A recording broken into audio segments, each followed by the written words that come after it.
I'm going to show you how to invert intervals. We're going to go over basic intervals and their quality, what an inversion is, and a couple tricks to help you make sure you're inverting your intervals correctly. This assumes you're familiar with how to build and play intervals up to the octave. If that sounds unfamiliar to you, you may want to check out the intervals playlist in the description.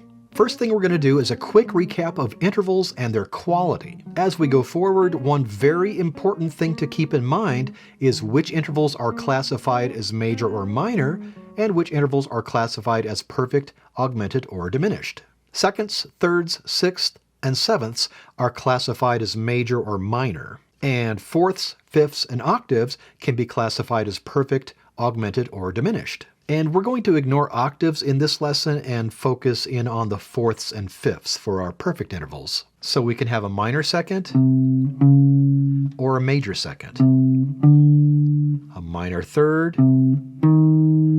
a major third, a perfect fourth, an augmented fourth, a diminished fifth, which is enharmonically equivalent to the augmented fourth, a perfect fifth, an augmented fifth, minor sixth, which is enharmonically equivalent to augmented fifth, major sixth, minor seventh,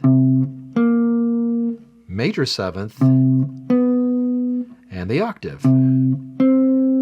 An inversion is what you get when you either raise the lower note of an interval one octave or you drop the upper note one octave. As you study intervals, you'll find that a second inverts to a seventh and vice versa, a third inverts to a sixth and vice versa, and a fourth inverts to a fifth and vice versa. Notice that the intervals and their inversions each add up to the number 9. So until all this becomes second nature to you, you can do some basic math to figure out your inversions. For example, F up to D is a sixth. If you want to figure out what the inversion would be, you just think 6 plus what equals 9?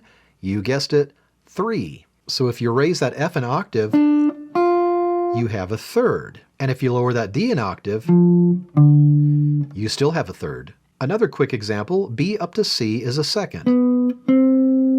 Raise that B an octave, and you have a seventh. Lower the C an octave, and you still end up with a seventh. There is also symmetry in the quality of intervals and their inversions. A major interval always inverts to a minor interval, and a minor interval always inverts to a major interval. Augmented always inverts to diminished, and diminished always inverts to augmented. And a perfect interval always inverts to another perfect interval. Now remember that seconds, thirds, sixths, and sevenths are classified as major or minor, and fourths, fifths, and octaves are classified as perfect, augmented, or diminished. So keeping this in mind and the number 9, a minor second inverts to a major seventh and vice versa. Major second always inverts to a minor seventh, and vice versa. Minor third and major sixth are inversions of each other, and major third and minor sixth are inversions of each other. A perfect fourth always inverts to a perfect fifth and vice versa, and the augmented fourth and diminished fifth are inversions of each other.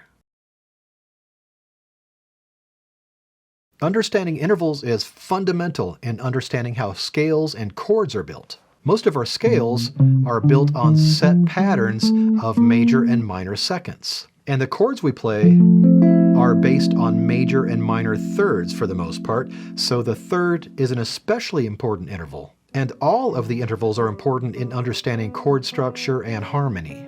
Check out this interval playlist to learn how to build and play intervals on the guitar, and check out this playlist if you're interested in music theory for guitar players. And for more guitar lessons, music theory, and solo guitar arrangements, please subscribe.